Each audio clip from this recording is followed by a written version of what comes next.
Ce programme vous est présenté par la région Grand Est. 24 heures en Alsace vous est présenté par le Crédit Mutuel. Une banque qui appartient à ses clients, ça change tout.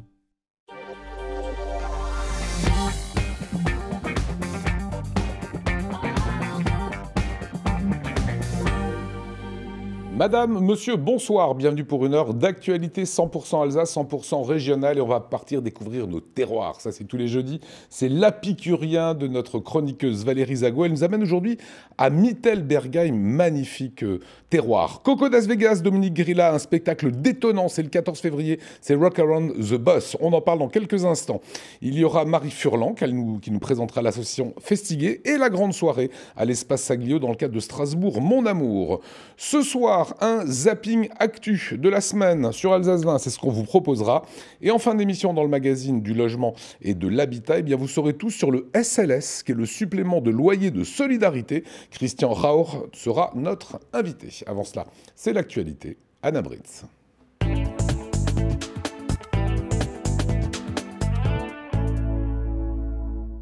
Bonsoir à tous et dans l'actualité, ce soir, 10e journée de mobilisation dans la rue contre la réforme des retraites.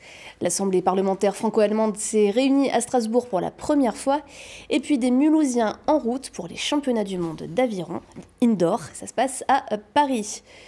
2 mois après le début de la contestation contre la réforme des retraites, entre 1200 et 1800 manifestants se sont retrouvés à Strasbourg dans l'après-midi. Ils étaient 400 à Mulhouse. Des manifestants toujours aussi déterminés en cette 10e journée de manifestation, comme nous le montre Cécile Motz.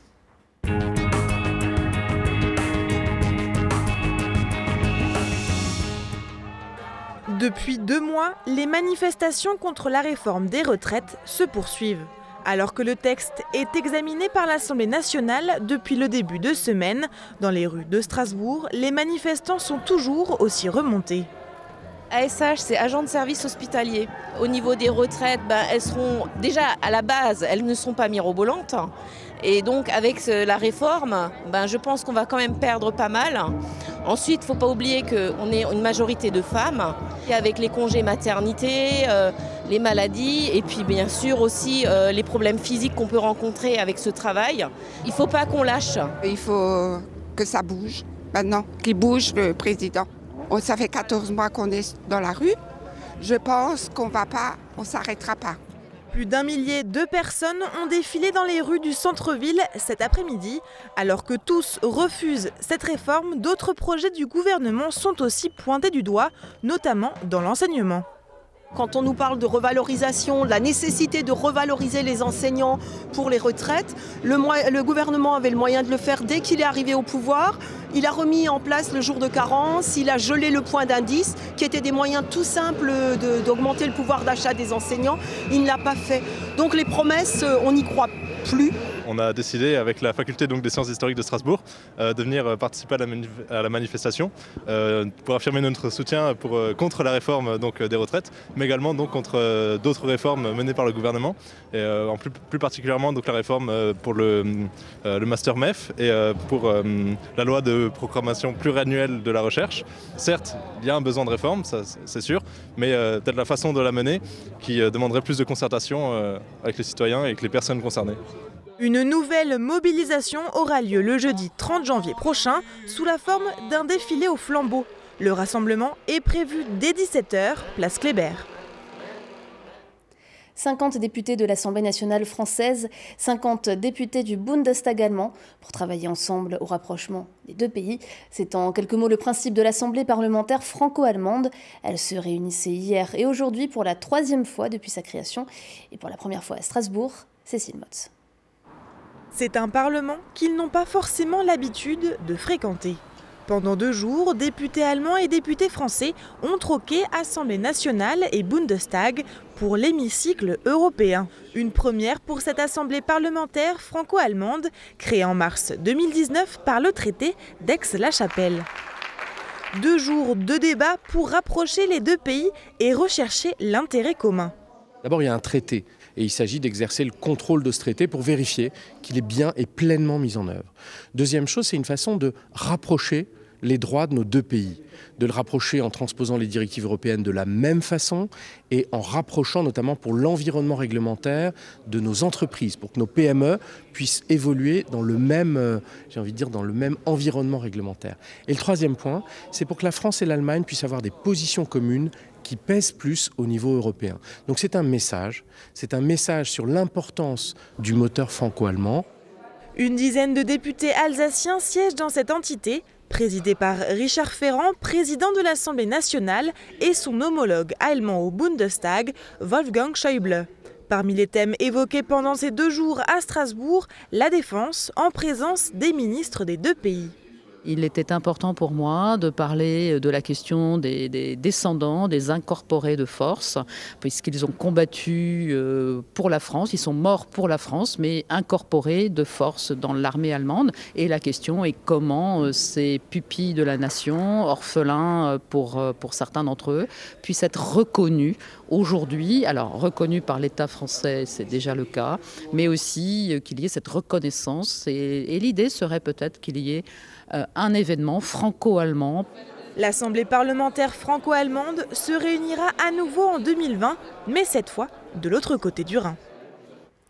La 30e édition de Mathématiques sans frontières s'est déroulée aujourd'hui. Cette compétition interclasse qui se déroule dans une trentaine de pays invite des élèves de 3e et de 2e à résoudre ensemble des problèmes de mathématiques ludiques, une façon de jouer avec cette discipline souvent perçue comme difficile. Camille Roland a assisté à l'épreuve dans une classe du lycée Köberlé à Célestat. Essayer de trouver, d'en déduire, genre par rapport au... là, attends, c'est égal à quoi de nouveau? Au FG. Parce que le FG, vous savez aussi que c'est égal à H fois B, du coup en fait ça revient à chaque fois à la même chose. Qui a dit que les élèves détestaient les mathématiques. Au lycée Köberlé ce matin, ils étaient une vingtaine de 3e et 2e à se triturer les méninges sur des exercices de fractions et problèmes géométriques, avec pour ambition gagner le concours de Mathématiques sans frontières. Cette compétition qui se déroule simultanément en France et à l'étranger invite chaque classe à réaliser collectivement des défis de mathématiques étonnants et ludiques. Et pour réussir cette année, les élèves ont établi une stratégie bien précise. On a décidé d'utiliser une technique où en fait moi je commence avec un groupe, puis ensuite je passe dans un peu tous les groupes pour pouvoir voir si tout le monde avance bien et aider les groupes qui sont totalement bloqués à partir de leur début d'exercice en fait. Et le chrono est serré, 1h30 pour résoudre les exercices. Avec une difficulté supplémentaire, l'un d'entre eux doit être rédigé en langue étrangère. J'aime bien ce type d'épreuve, je trouve ça en plus super qu'on puisse s'entraider tous ensemble. Je trouve ça génial, ça permet vraiment de nous stimuler et de voir les maths d'une autre manière. Il y avait un exercice sur un jardin où il y avait des carrés et on avait les aires de chaque carré. Et tous ces carrés constituaient le jardin et il fallait savoir si c'était... Lui aussi, le jardin faisait un carré en fait. Et au final, non, pas du tout. Franchement, c'est bien parce que du coup, ça nous met dans des vraies situations. Des jardins, etc. C'est pas abstrait. On apprend que les mathématiques, c'est pas juste appliquer une formule. Enfin, c'est plus réfléchir. C'est pas ce que moi j'appelle les mathématiques de collège. Donc on a un exercice et il faut juste appliquer la formule. Ici, on doit faire un raisonnement pour y aboutir et plus réfléchir. L'épreuve est conçue par une équipe de 10 enseignants alsaciens et traduite dans une quinzaine de langues. Pour réussir, les élèves doivent communiquer, développer des stratégies et raisonner ensemble. C'est B carré, donc imaginons là c'est 3, là c'est 9. Passé en 30 ans de 2000 candidats nord-alsaciens à 300 000 dans une trentaine de pays, le concours s'est exporté avec succès. Et à garder ses objectifs, réconcilier les élèves fâchés avec cette discipline et mettre au défi les mordus de mathématiques. L'objectif à la base était déjà de faire travailler les élèves en groupe. Donc, vous le voyez derrière moi, ils résolvent des exercices ensemble. Donc ils ont le droit de communiquer, ils ont le droit d'essayer ensemble de répondre à un exercice. Également aussi de pouvoir travailler sur des exercices un peu différents de ce qu'ils font habituellement en classe, un peu plus ludiques, mais toujours en rapport avec le programme. Même des élèves qui sont en difficulté dans cette matière peuvent très bien rentrer dans un exercice. Je me souviens par exemple d'une de mes élèves qui avait beaucoup de difficultés dans la matière et qui, le jour de Mathématiques sans frontières, s'est prise au jeu et a vraiment eu envie de répondre aux problèmes, de résoudre l'exercice et qui finalement a réussi. Voilà. Donc c'est un point positif et pour leur apprendre à aimer un petit peu plus les mathématiques. Les copies sont ensuite corrigées par l'équipe organisatrice et un palmarès sera donné par secteur géographique. À la clé, des sorties scolaires. Et comme le but n'est pas de gagner mais bien de participer, un tirage au sort récompensera les classes qui n'auront pas gagné. Et on passe maintenant au sport avec du football et la victoire du Racing Club de Strasbourg hier soir à Toulouse, la lanterne rouge du championnat. Après une première mi-temps plutôt timide, les Strasbourgeois ont haussé le rythme en seconde période à l'image de cette frappe de Ludovic Ajorc sur le poteau. Les Alsaciens vont trouver la faille à un quart d'heure de la fin. Majid Waris est bien servi par Thomasson et ouvre le score. Et c'est le premier but de la nouvelle recrue du Racing qui venait tout juste d'entrer en jeu. Toulouse aurait pu égaliser sur cette frappe, mais le gardien strasbourgeois est sauvé par sa barre transversale. Le Racing s'impose donc 1-0 et c'est la 4e victoire à l'extérieur des Alsaciens qui remonte à la 9e place du championnat. La suite dès ce dimanche avec la réception de Reims à la Méno. Vous connaissez certainement l'aviron traditionnel en extérieur, mais avez-vous déjà entendu parler de la discipline en intérieur? L'aviron indoor est souvent pratiqué en hiver, lorsque les conditions météo ne permettent pas de sortir les bateaux. Et dès demain, les meilleurs athlètes de la discipline vont se confronter lors des championnats du monde à Paris. Parmi eux, 11 Alsaciens. Marine Zis en a rencontré 3 au Rowing Club de Mulhouse, à quelques jours de leur départ pour la capitale. Si pour certains, le dimanche est synonyme de farniente, au Rowing Club de Mulhouse, ce n'est pas vraiment le cas. Aurélia Gerbert prépare les championnats du monde d'aviron indoor pour la 2e fois. L'an passé, elle avait terminé 7e dans sa catégorie en réalisant un 500 mètres en 1 minute 48. Mais cette fois-ci, elle se lance un nouveau défi, grappiller 1 à 2 secondes sur son chronomètre dans une nouvelle catégorie de poids. J'ai décidé d'être poids léger. Alors le poids, c'est 61,5 kg. Au moment où on vous pèse, 2 heures avant la compétition. Donc c'est à peu près mon poids finalement. Je dois faire quand même très attention à ce que je mange. Ça demande beaucoup de discipline, c'est pas évident. Et l'eau, je peux vous dire, l'eau pèse très lourd. Et comme on va courir le soir, en général 61,5 je l'ai le matin, mais pas forcément le soir. Donc je ne sais pas encore comment je vais gérer ça. C'est une difficulté supplémentaire. Juste devant elle, Michael Laquelle s'entraîne aussi. Atteint d'un handicap au niveau des membres inférieurs, il se mesurera ce week-end aux athlètes de handi aviron qui, comme lui, pratiquent à l'aide d'une assise fixe qui ne se coulisse pas. Michael se prépare pour un 2 km. Depuis 3 mois, il s'entraîne tous les jours. Pourtant, il y a 1 an, il n'avait encore jamais fait d'aviron. Et c'est un peu par hasard qu'il s'est retrouvé à participer au championnat du monde de la discipline. L'aviron, j'ai connu ça à partir de juin dernier. J'ai fait les championnats d'Alsace il y a 2 mois. Et puis j'ai reçu un mail me proposant de participer au championnat du monde et j'ai accepté.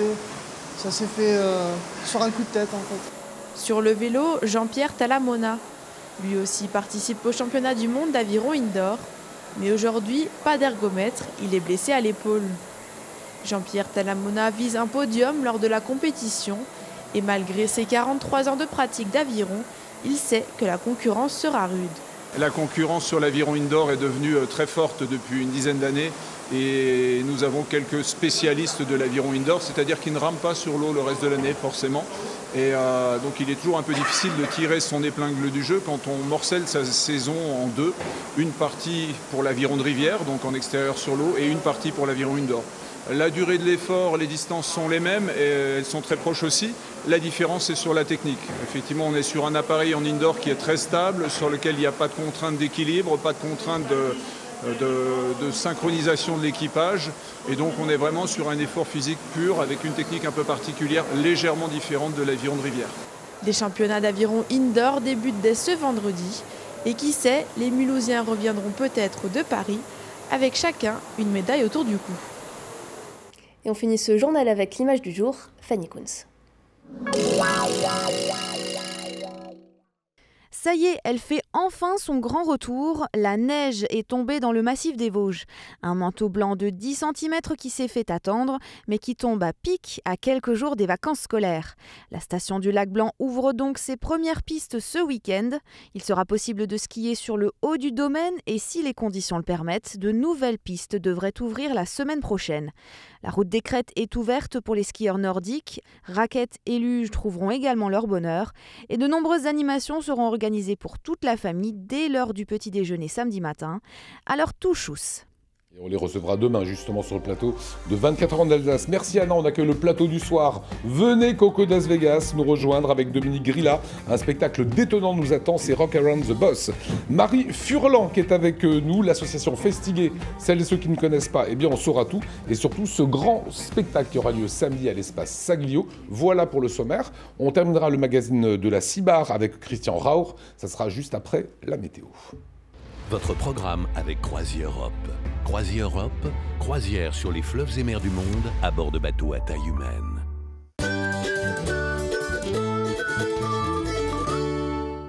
Bonjour à tous, c'est une journée de vendredi qui sera ensoleillée et ce dès votre réveil. Alors vous allez avoir du brouillard du côté de Strasbourg et Colmar, comme je le dis partout ailleurs, du soleil. Les températures, en ce vendredi matin, il fera moins 2 degrés dans le col de Saverne ainsi qu'à Colmar, moins 3 degrés ce sera pour Wissembourg et Strasbourg, 0 degré à Mulhouse ainsi que chez nos voisins de la région du Bade-Wurtemberg et moins 1 degré à Pratel. L'après-midi, pas trop de changements, toujours plus de soleil que de passages nuageux, surtout si vous êtes dans le nord de la région du Bade-Wurtemberg.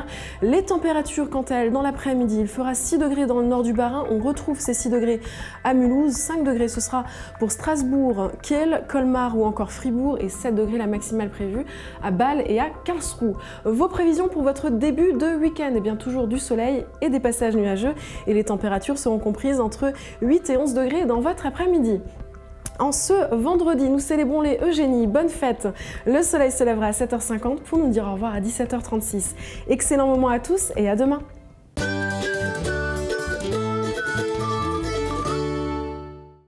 Votre programme avec CroisiEurope. CroisiEurope, croisière sur les fleuves et mers du monde à bord de bateaux à taille humaine. J'ai vu la bande-annonce de ce spectacle qui passera le 14 février et franchement, Anna, on l'a regardé, ça donne très envie. On est ravis de vous accueillir. Coco Das Vegas et Dominique Grilla, comment allez-vous? Très bien. Très bien, merci. Rock Around the Boss. J'adore déjà le titre. Ça donne envie, je le disais, une pièce, qu'est-ce qu'on peut dire? Parce que c'est vous qui en êtes, Dominique, l'auteur, sur les inégalités hommes-femmes, sur le machisme, le harcèlement, dans l'Amérique des années 50. C'est ça, tout à fait. Il y a un an à peu près, les filles Coco, Luna, Ruby et Lem, les pin-up d'Alsace, les pin-up, voilà, m'ont sollicité pour me demander si éventuellement je serais partant pour leur écrire une comédie féministe, enfin du moins qui traite de thèmes féministes, mais sur le genre dans le genre de la comédie. Donc et voilà. C'est une nouvelle expérience, une nouvelle performance burlesque que vous présentez ici. Ça, on a voulu un petit peu, c'est ce qu'on lui a demandé. En fait, on voulait sortir de notre cadre, hein, de notre zone de confort. Et on a déjà tenté de faire des shows en ramenant des choses qu'on n'avait pas l'habitude, notamment un orchestre live, voilà. Et on a entendu les critiques, on a entendu ce qu'il fallait qu'on améliore, et les choses qui avaient amélioré notamment, c'était de mettre une mise en scène, un texte, des vrais textes, une mise en scène. Plus proche du théâtre à certains moments. Voilà, donc on s'est lancé, on s'est dit que la meilleure personne pour nous aider dans cette entreprise, c'était Dominique. On vous a vu déjà jouer dans des courts-métrages, etc. Vous êtes plutôt bonne comédienne. Alors l'action se passe aux USA en 1958 dans une agence de publicité. Les hommes sont évidemment minoritaires, mais les postes les plus importants, c'est pour eux et ils en abusent. Devant cette injustice, nos performeuses burlesques vont prendre les choses en main. Regardez. Bonjour, je suis Robert Taylor, le nouveau PDG de l'agence Parker & Johnson. Ma mission est de sauver cette agence du dépôt de bilan. Et quand je vois le nombre de femmes qui y travaillent, j'ai envie de dire, pas étonnant. Je suis mademoiselle Lennox, et depuis 10 ans, je suis la directrice de cette agence de publicité. Les messieurs du comité des actionnaires majoritaires ont décidé qu'un nouveau, monsieur Taylor, Appelez-moi Bob. serait PDG, et que ce monsieur gagnerait 3 fois plus que moi pour un travail équivalent. Et j'ai envie de dire, pas étonnant.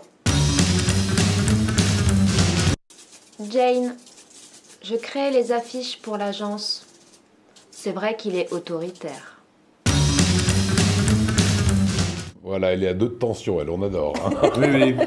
Alors, j'ai trouvé ça formidable. C'est quoi la suite de l'histoire? On a envie d'en savoir un petit peu plus, Coco. Est-ce que vous pouvez nous donner quand même quelques pistes? Alors en fait, on a dans cette première partie, donc on est un petit peu opprimé par le patriarcat et par le boss, par Bob. Et dans la deuxième partie, on prend un petit peu la tête de l'entreprise, on se rebelle, mais on se rend compte que c'est pas forcément non plus génial si c'est géré que par des femmes. Donc en fait, c'est à la fois féministe, mais à la fois pas non plus suprémaciste en termes de féminisme. On a voulu justement montrer que un extrême et l'autre, ni l'un ni l'autre ne fonctionnent en fait. Voilà, c'est pas complètement le girl power. Hein. Non, non. En fait, c'est vous qui avez écrit, vous avez fait plaisir, on peut le dire, Dominique. Ah ouais, mais avant, j'avais mon comité de lecture avec les filles et c'est elles qui validaient si elles étaient Ah oui, ça s'est passé comment, justement? Vous avianciez sur déjà, je voulais savoir ce qu'elles voulaient exactement, donc j'ai essayé de me coller au plus près de leurs idées, de leurs envies. Et puis j'ai commencé à écrire comme ça au fur et à mesure par rapport aux personnages qu'on avait imaginés avec elles. Et puis au fur et à mesure des lectures, il me semble que ça leur plaisait bien. En tout cas, on se marrait bien aux premières lectures. Et puis voilà, donc ce qui était plutôt encourageant, c'est qu'elles validaient en tout cas les messages que je réussissait à distiller par-ci, par-là. Donc on est complètement à la rencontre de deux univers finalement, le café-théâtre, le cabaret burlesque, c'est ça, on mélange les deux? Oui, tout à fait, c'est ce qu'on a voulu faire en fait, mélanger la comédie vraiment avec la danse, évidemment la musique live aussi, c'est important, avec l'orchestre le Rockabilly Tendencies et Milady qui va chanter. Et donc voilà, c'est vraiment, on a essayé de faire quelque chose de très très complet, à la fois complet et à la fois professionnel. Alors, je ne sais pas si en régie, on peut nous mettre un petit peu de rockabilly comme ça. Moi, ça me plairait bien. Parce qu'en fait, il y a 9 personnes sur scène, dont les camarades qu'on est en train d'écouter là maintenant, c'est ça? Alors là, ceux qu'on écoute en ce moment, c'est les Stray Cats, les ça, vrais. C'est les vrais. C'est pas les mêmes. Vous les avez pas? Trop cher. À faire venir de Los Angeles, trop cher. Il rejoue ce type de musique, tout à fait. Donc, c'est-à-dire concrètement, il y a, comme disait Anna, il y a du théâtre, il y a du burlesque aussi, comme vous faites, de l'effeuillage, des choses comme ça? Oui, il y a un petit peu d'effeuillage, il y a de la danse, il y a de l'effeuillage pas intégral aussi. Donc voilà, on a voulu vraiment changer un petit peu de ce qu'on fait d'habitude en y mettant quand même des touches que les gens puissent reconnaître un petit peu chez nous. C'est un projet qui n'est pas un projet pin-up d'Alsace, c'est un projet qui est un projet Lembro King, Ruby Chatsil, Luna Moka, Coco Das Vegas, Dominique Grilla. Voilà. Séparé en fait, c'est pas un projet pin-up d'Alsace. Voilà, et alors une chose qui est très étonnante, c'est qu'il n'y a qu'une seule représentation pour l'instant, c'est le 14 février, c'est ça? Oui, et c'est complet. Merci, au revoir. Au revoir, c'était un plaisir sympa. de vous avoir. Non mais pourquoi une seule représentation? Parce que là, on a vraiment donné envie aux gens. En plus, c'est complet. Il n'y a pas de salle, il n'y a que le Préau qui était libre le 14 février. Bah vas-y Dominique, tu peux nous le dire maintenant. Moi je suis pas dans les démarches, dans ce qui s'est passé au niveau de la programmation. Après, je sais que pour le Préau, c'était pas facile pour eux d'organiser une représentation suivante. Après, il faut trouver les salles. Et puis là, vu que là c'est vraiment le point de départ, le point de lancement de notre tout nouveau spectacle. Donc, faut bien commencer. Mais il y aura des dates. Ah, il y a une suite prévue, Coco? On a déjà des dates qui sont calées à l'Iliade fin décembre 2020, donc 3 dates d'affilée à l'Iliade.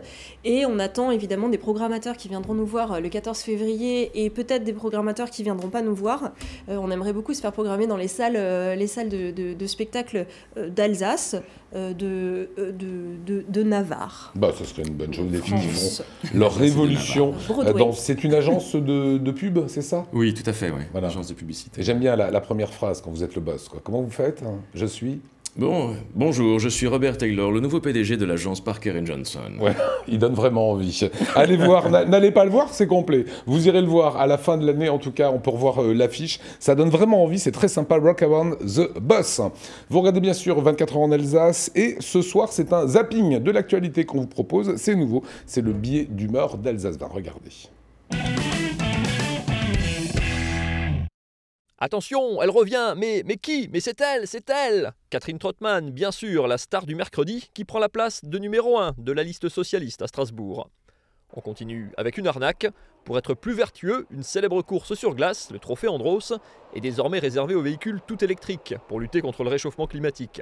Eh ben, trop tard, ça s'est réchauffé, la neige a fondu, et la course sur glace est redevenue une course sur asphalte, comme au bon vieux temps du diesel. On avait pourtant dit au pilote alsacien Yann Erlaché qu'il était tombé 30 cm de neige le jour de la course. Alors, il est allé mesurer lui-même. Encore une arnaque. Pas de neige, mais de la pluie au Kenya, où s'entraîne le Strasbourgeois Mohamed Amin El Bouadjadji. Et entre 2 entraînements, un petit pétage de plomb. Envie de séduire Natacha? La coureuse de 800 mètres steeple vient à Iten pour un lavage 100% nature et totalement bio. Oh, baby, baby. Un soin de peau garanti et un teint sensuel de ouf, Iten, parce que vous le valez bien. Bientôt les carnavals dans la région. Bon, ça clairement comme costume, c'est vraiment pas top. Sinon, il y a celui de la nouvelle préfète, classique. Beaucoup mieux, ce masque efficace pour repousser à la fois les enfants et le coronavirus. Et puis aussi le fouet pour corriger les virus, pour corriger les virus. Le monde politique a bien changé entre les années 80 et aujourd'hui.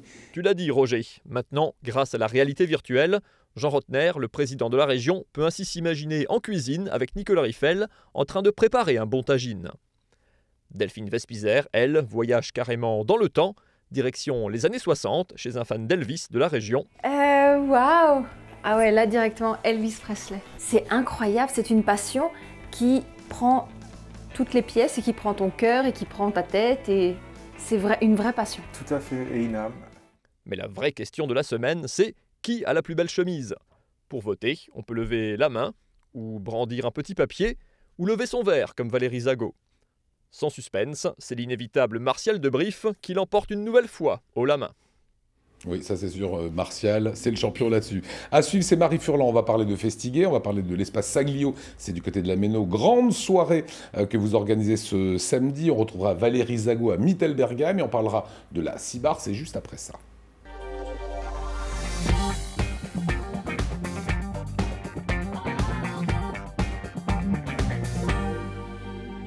Et Marie Furlan est notre invitée, on est ravis de vous accueillir. Vous représentez Festiguet, c'est une association qui a organisé notamment la marche des visibilités de Strasbourg. Celles et ceux qui ne connaîtraient pas, Festiguet, qu'est-ce que c'est?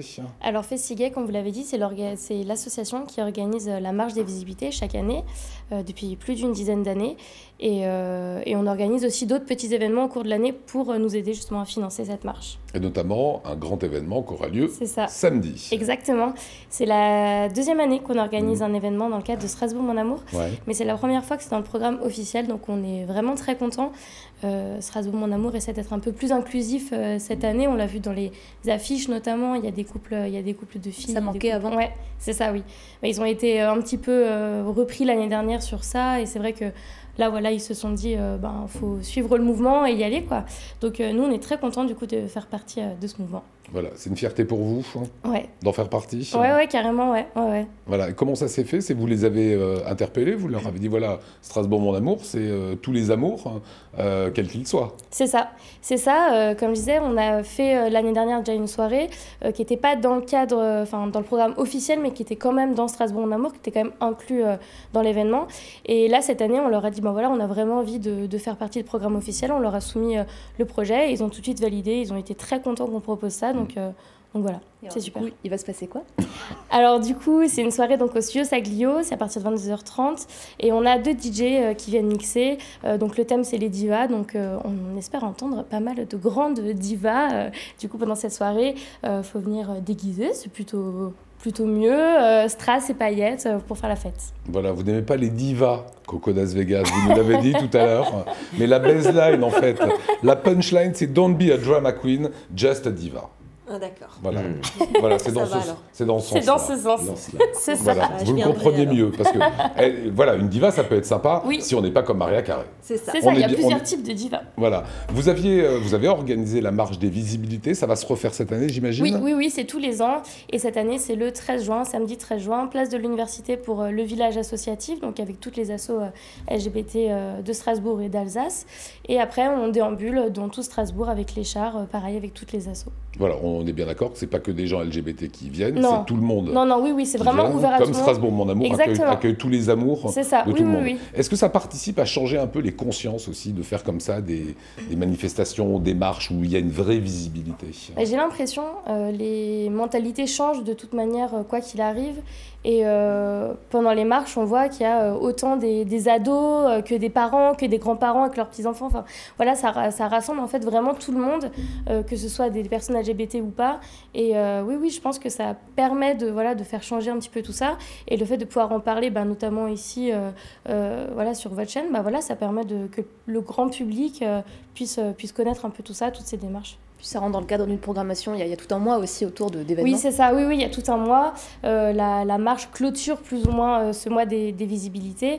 Et effectivement, il y a plein d'événements dans Strasbourg, mais aussi l'année dernière, on avait aussi Mulhouse, plein d'événements LGBT organisés effectivement pendant un mois. Ouais. Allez, on va rappeler Espace Saglio, c'est donc à la Méno. C'est ça. Donc à partir de samedi soir, ça commence vers quelle heure? 22h30 environ. 22h30, ouais. Et là on vient et c'est la fête. Et là c'est la fête, toute la nuit. Il faut être une diva. C'est ça. On fait pas ça drama queen. Ah non, on fait pas ça drama queen. Non, pas du tout. Voilà.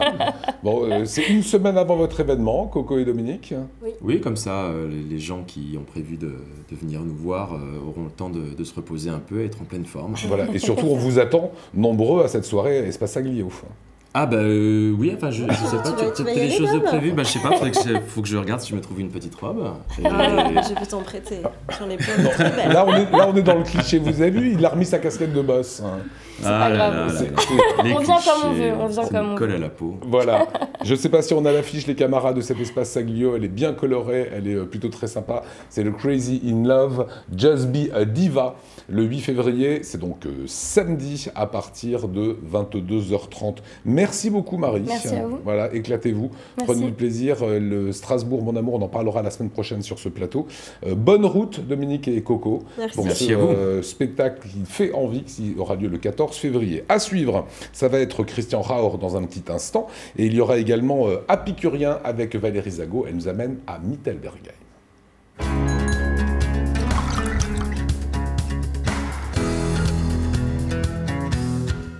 Bonjour, aujourd'hui nous nous retrouvons dans le village de Mittelbergheim, village historique du vignoble alsacien, à la rencontre du domaine Bockel. Vous me suivez ?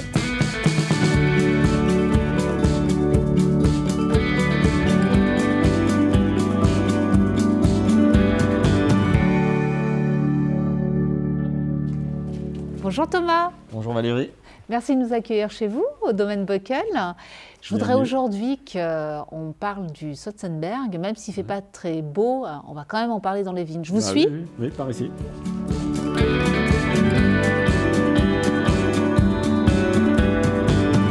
Alors Thomas, nous voici au cœur du Grand Cru Sotzenberg.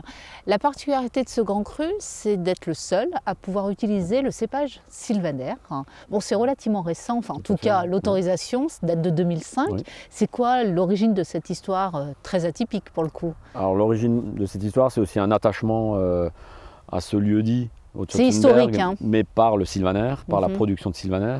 C'est assez historique, effectivement. Ça faisait plus de 120 ans qu'on a retrouvé des écrits, des productions. Et c'est grâce à ça que vous avez eu droit à cette dérogation. Voilà, parce qu'il y avait une certaine dynamique. L'ensemble des propriétaires et exploitants du Grand Cru produisaient à cette époque-là du sylvaner Grand Cru. Actuellement, encore pratiquement 45% du vignoble Sotzenberg est planté de sylvaner.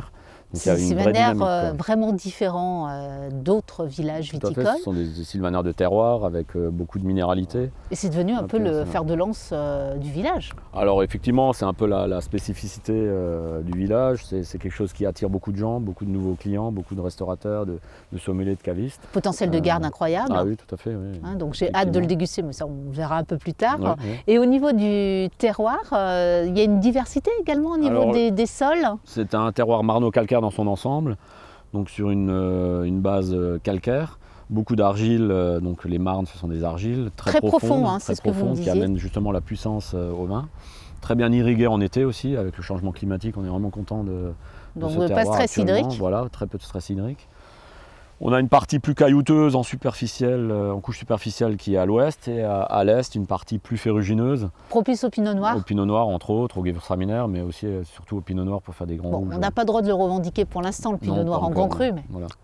C'est jamais, hein, un jour. Bon, l'occasion par contre peut se présenter dès à présent, c'est de parler plutôt du Sotzenberg en sylvaner. Je vous propose de retourner en cave. Avec plaisir.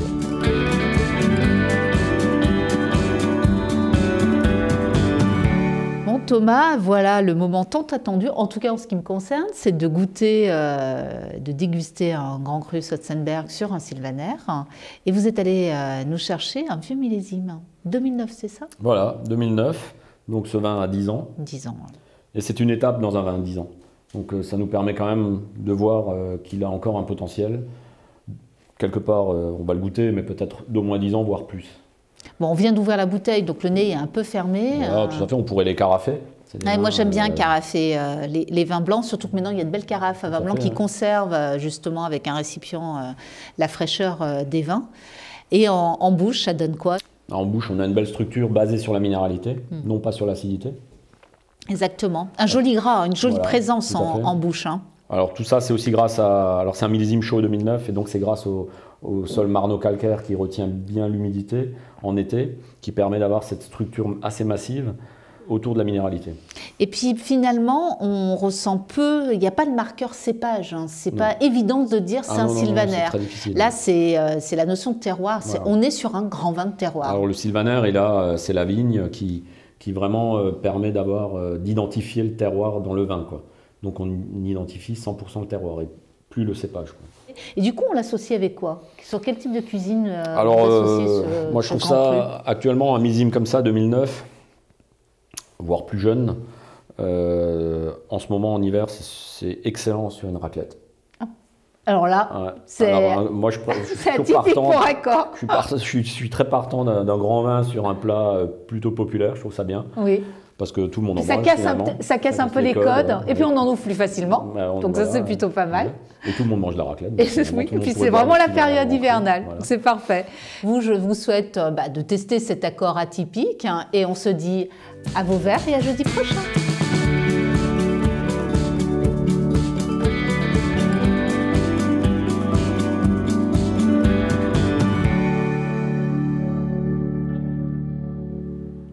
Et elle nous fait rêver, Valérie Zago. Vous retrouvez évidemment toutes ces infos sur le site apicurien.fr. Place à présent au magazine du jeudi, le rendez-vous du logement et de l'habitat avec la CIMAR.